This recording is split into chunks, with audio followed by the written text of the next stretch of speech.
The Philippines, a century hence.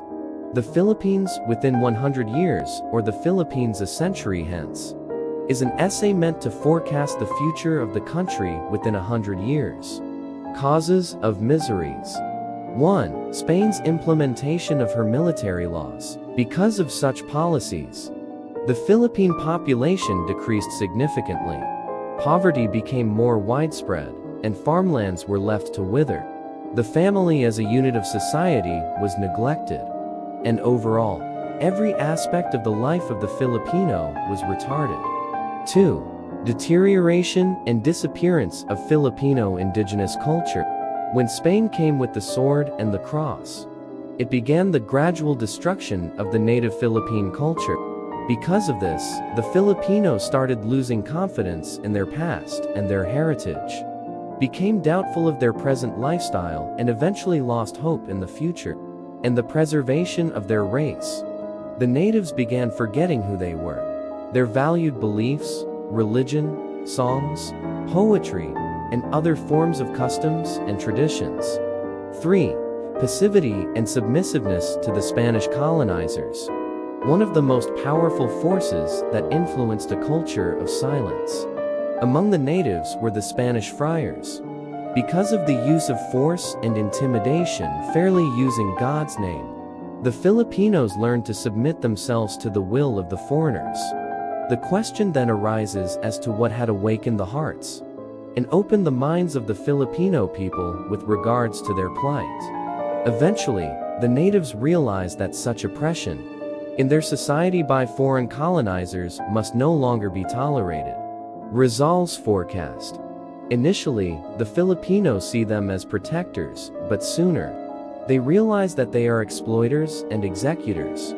So if this state of affair continues, what will become of the Philippines within a century? 1. The people will start to awaken, and if the government of Spain does not change its acts, a revolution will occur. But what exactly is it that the Filipino people like? 1. A Filipino representative in the Spanish courts, and freedom of expression to cry out against all the abuses. And 2. To practice their human rights.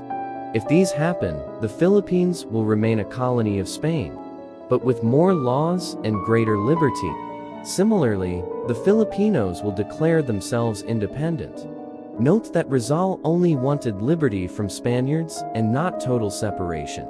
In his essay, Rizal urges to put freedom in our land through peaceful negotiations with the Spanish government in Spain. Rizal was confident as he envisioned the awakening of the hearts and opening of the minds of the Filipino people regarding their plight. He prophesied that the Philippines will be successful in its revolution against Spain, winning their independence sooner or later. Though lacking in weapons and combat skills, the natives waged war against the colonizers, and in 1898, the Americans wrestled with Spain to win the Philippines.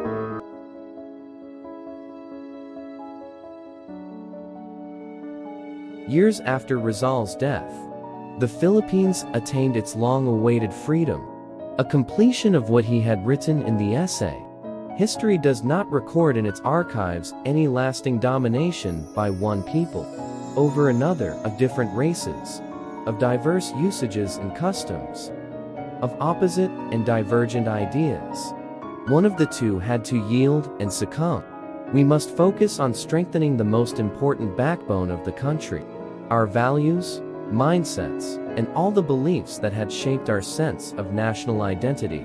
Additionally, the essay serves as a reminder that we, Filipinos, are historically persevering and strong-minded.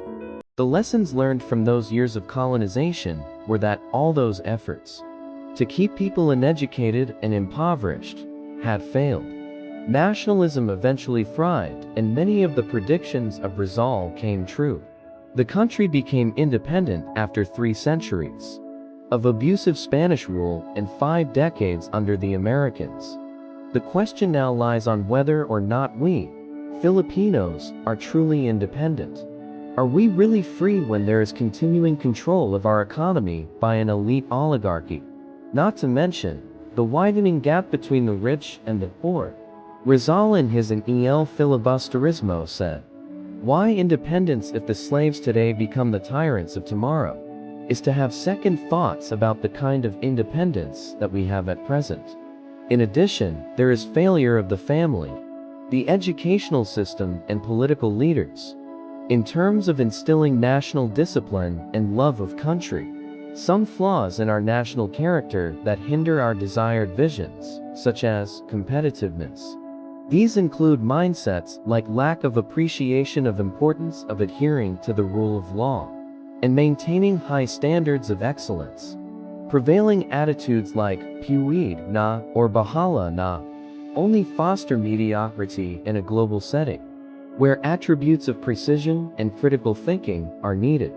The growing social and income gaps are symptoms of our inability to forge a common bond with our brothers and sisters in marginalized communities. We have failed to utilize available communication technologies in creating innovations that would improve dialogue and close gaps between our fellow citizens and the world outside. Instead, they have been used to create chaos and spread fake news.